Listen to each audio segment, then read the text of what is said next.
Okay. First round, armor. Okay, I like this. I do this all the time.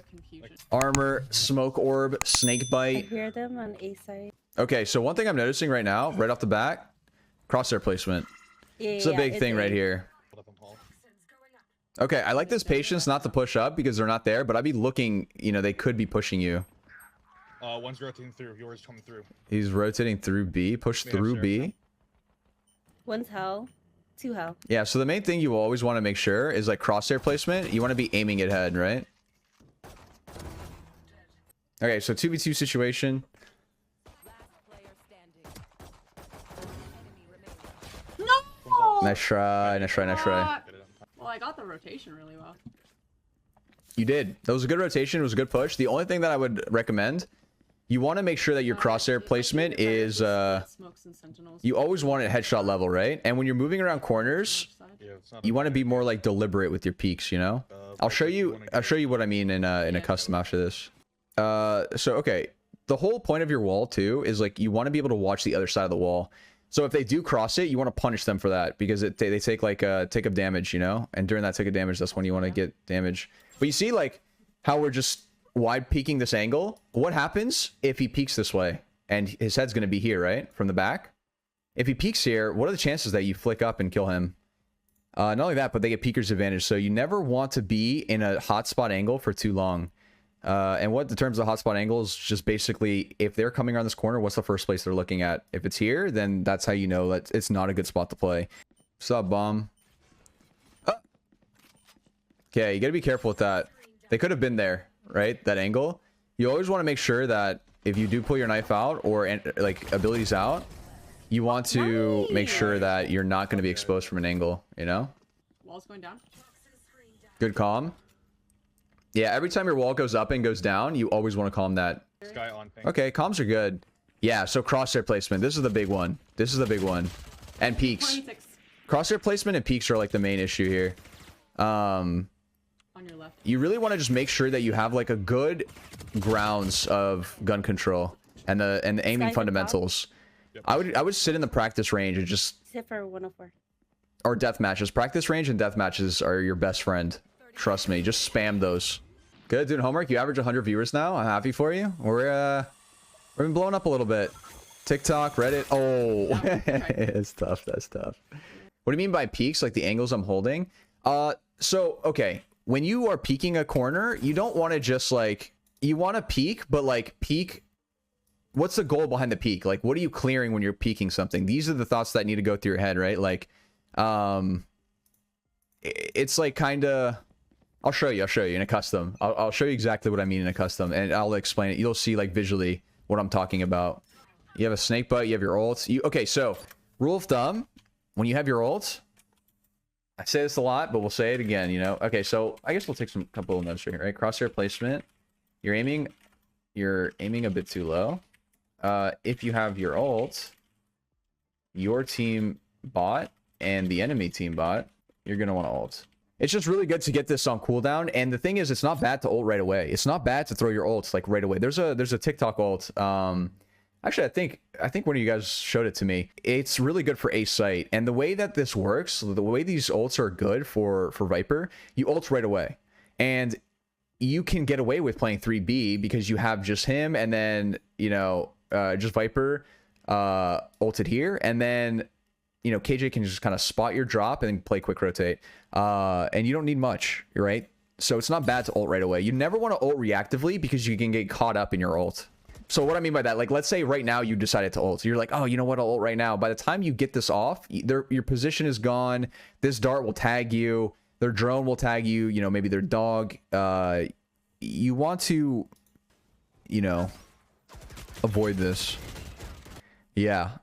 So that's tough. That's tough. So yeah, crosshair placement. It's a bit low. I like picking up your orb though when you decide to rotate. And I don't mind this push. I wasn't moving. All right, 101 on because they're going B.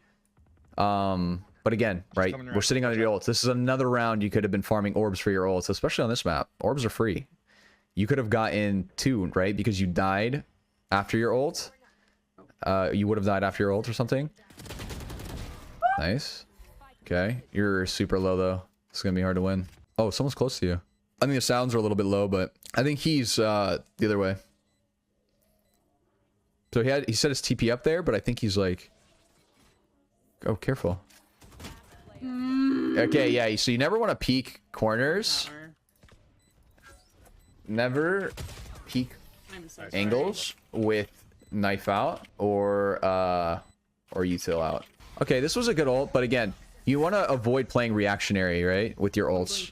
It's better just the ult from the rip, because you can get punished for this. And the idea too, you want them to run through your ult as much as possible, so stick as far away back.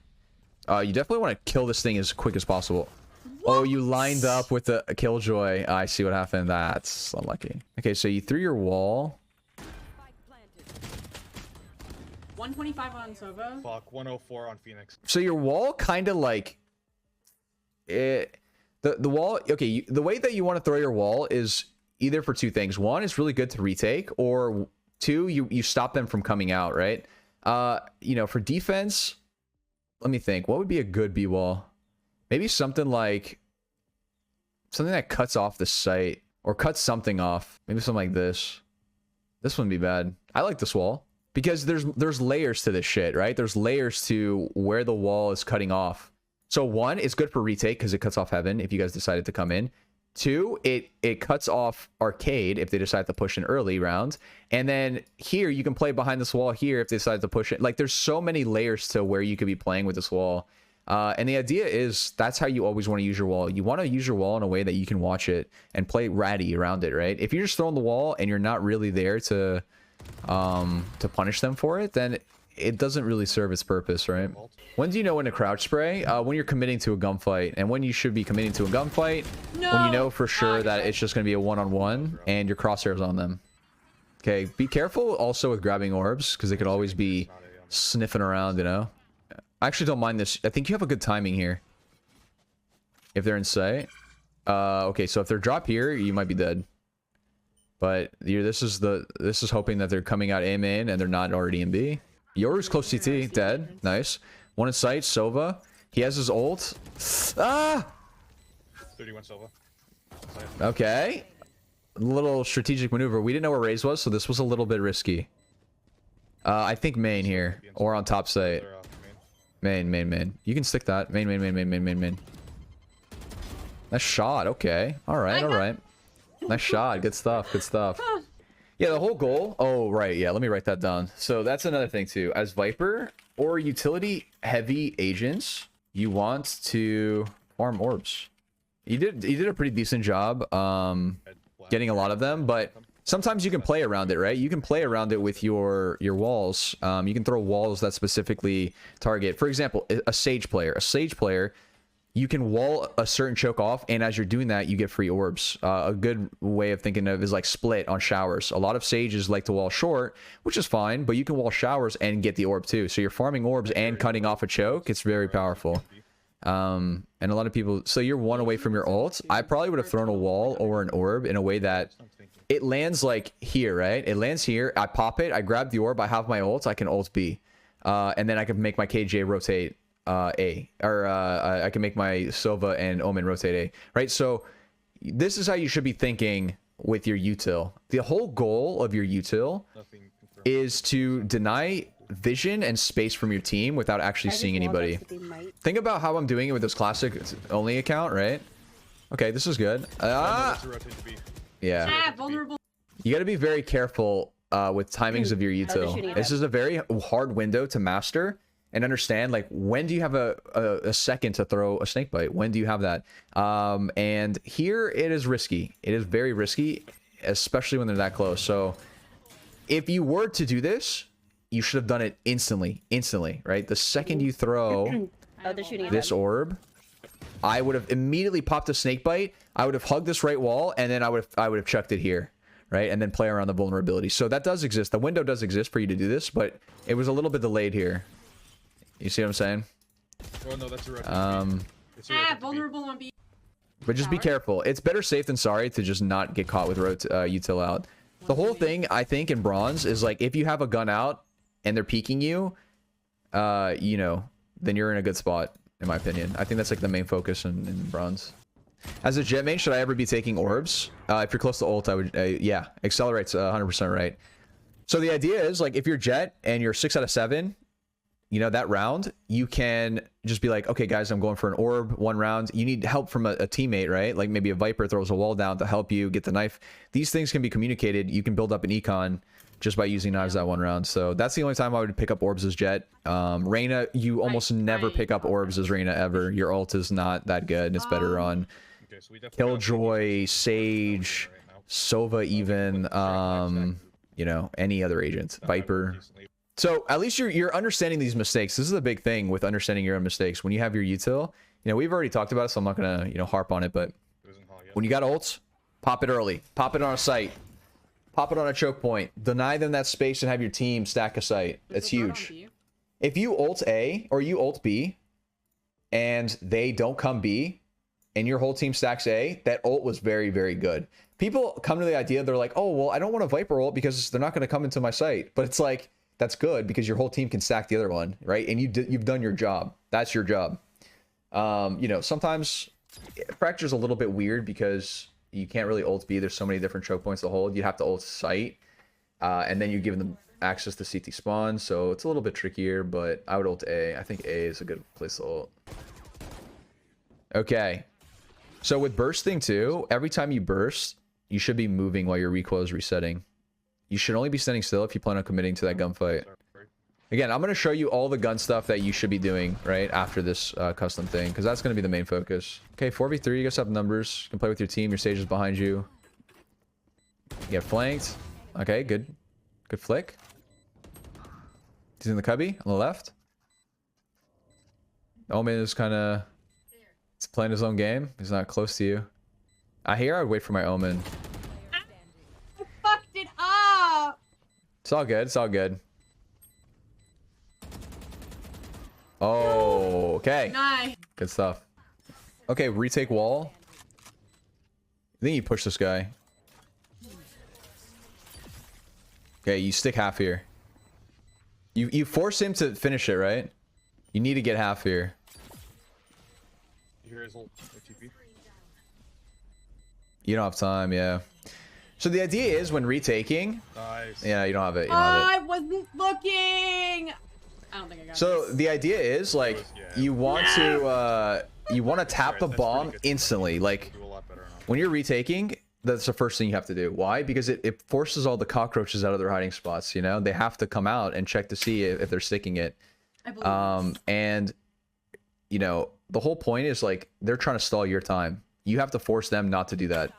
How do you do that? Tap and bomb. By sticking it there, you force him to finish his ult. Man, I can't. Otherwise, you're gonna get half at least. You tap or hold until half or both.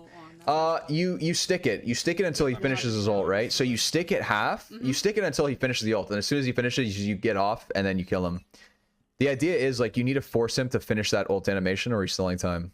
Okay, pistol round. You can follow this drone in. Guys are splitting B here. It's good.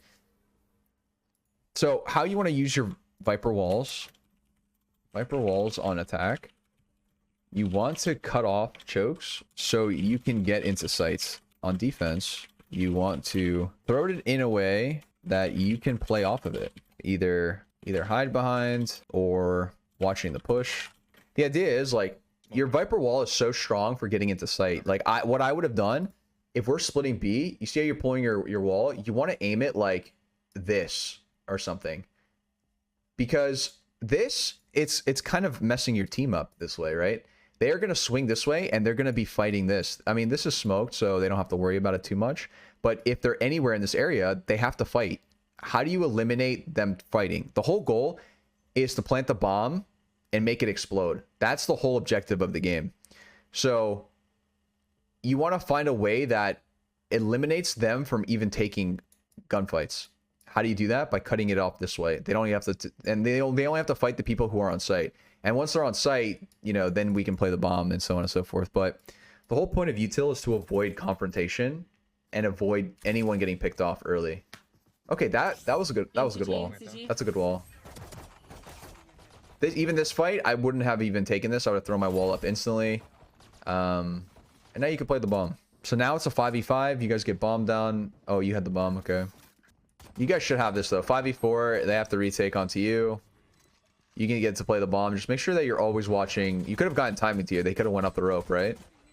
Make sure you're always watching that. You know where the last one is though, so Nice. okay. Good job. I actually really like that wall. Yeah, it's a good one. It's a good one. I throw something from this side that goes like this, right? It cuts off like this, and or it can go like this too.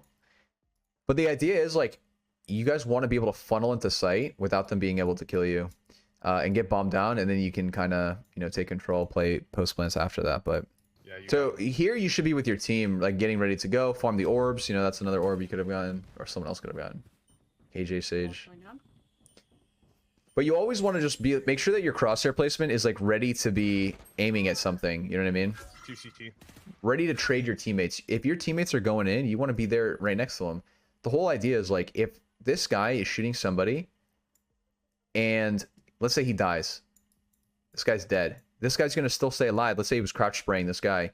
You can turn this corner and trade that kill and get this kill. And that evens it out. So this is how you want to be playing together as a team. That's what trading kills basically implies. Like just playing together, getting ready to trade kills if they're pushing up. Just be careful, Sage.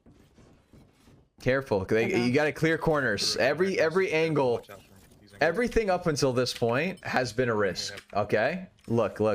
So here, crosshair placement isn't ready here. They may That, have rotated. after tapping the thing, this guy could be here. It could peek you. That's like a 5% chance that he could be there. Let's say he's still here, another 5%. Let's say he's close here, 5%. Let's say he was here, 5%. Let's say he was here backside. This is a lot more likely, 10%. Or up here, 10%, right? They're rotating right now, so be careful. Watch out. These are all like gambles that you're taking that you want to avoid. Okay, so you got into sight. Okay, this is what I mean. Very good. What happened here? You threw a wall that cut off sight. It let your team get into sight. As soon as you got into sight, you popped the ult. All of this happened without seeing a single person, and you've already got the objective down, planted the bomb. So this round already looks really good. I think the positioning of the ult was a little bit, positioning of you in the ult was a little bit rough, but the idea is there. You played this really well. Where's the rest of your team? What is going on? So another thing too to note is like, just because you have your ult, you see me do this a lot where I don't even play in my ult. You can go like in the back here. There's a huge timer on your ult. You ever see me like sit outside my ult and I wait this timer out? You want them to just literally start cooking in your ult, the whole point. You want them to start cooking in your ult, and then you just come in, you start scraping them up, start shooting their toes, and they have 1 HP. So don't play close to the edges of it. You want to play like play on the edge and basically stay alive. Someone has a Actually, I like this play. Fuck. I think you you could even throw like a snake bite on the bomb instead of peeking, but I actually don't mind this play. This is what I meant. You want to play like a rat waiting out your timer. I think the play was fine. You just had to have aimed a little bit. Crosshair. What's your sense on at? There's 2 on bomb. I was so damn proud of myself too. No, that was good. It was a good play, but I think it was just like the aim there. But other than that, yeah. Nice try, guys. You should have sight. That's 2 kills. There's probably 1 here max. Okay, that's it. That's sight. Oh, you did. You got it. You're chilling. 1 more maybe in sight. This guy who flashed through, but I doubt. No, she dogged from canteen. They're both there. 1 in. Okay. If you were any other agent other than Viper, I would have said that sucks because your Viper threw the wall down, but you are the Viper and you threw your own wall down. So, you want to make sure that you're not peeking into multiple people, right? Never peek into multiple people or / angles. Always isolate 1v1s. It's a big thing. Knee tall. What do I mean by good gun control? This. You want to make sure that you can do all of this stuff. See the way that you trace heads while you're moving? Important you do this while you're moving, right? Then you can swap to different heads. So this is a technique you could do. Helps you go with tracing. Flicking as well, go for 1-taps. You don't have to get kills, but just get comfortable with flicking your mouse across the mouse pad And, you know, after you get this down, you can probably go into a spray. The thing is with the spray is like, you know, a couple... You see how I'm always getting headshots with my sprays? It's because I don't even look at my crosshair. I'm just playing off of what the spray pattern is, just from playing it so much. Like, so, doing it so much, I understand what the spray pattern is, that I can just spray, headshot, transfer, right? And then, you know, switch it up, back to flicking while you're moving. But you want to be, like, very comfortable with this. This is, like, the biggest thing for, like, lower elos. Like, I think iron, bronze, this is the main focus. Just hopping into the practice range and just bursting, just like this. And you can start off very slow, very slow. What I mean by that is like, so understand the burst and then add movement. Shoot, move, stop, shoot, move, stop, shoot, move, stop, shoot, move, stop, shoot. And then you can start making it a little bit quicker, and then a little bit quicker, and then faster, faster. Yeah, so this is the idea behind it. I'm counter strafing to do this. You don't have to counter strafe. Do not even, if you are below, listen, if you are below diamond, don't even worry about counter strafing. I promise you, it's just not worth it. But if you're above diamond or diamond in general, then you can start looking into counter strafing, because it does help a little bit. Okay, this is another thing that I was talking about, Banshee, when I meant about your peaks. So sometimes your peaks are like this, right? You're coming around the corner and you do this where you're peeking, which is fine, but you want to do a bit of a quicker peek. Like, so you can actually take 2 steps without making sound. I'm not holding shift. I'm not holding shift. You hear how you don't hear a single step? You can get away with 1 to 2 steps without holding shift, without making a sound. So you want to come around the corner, quick peeking like this. See how I'm... Literally no steps have been made, but I'm quick peeking every corner. You want to do this on very important angles. So on certain maps, you know, like let's say this was an important angle. So instead of doing this around the corner, you want to do this. It's so much more potent. Like I promise you'll have the jump on them. And I don't want to throw too much at you, but I would definitely work on aim and crosshair placement. Go into a map and run around and make sure that your crosshair placement is head level always at the angles that they could be. So something like this, you know, this map, I don't play it a lot, so, you know, crosshair placement is going to be kind of rough. But yeah, to practice crosshair placement, run around the map just like this. Just run around.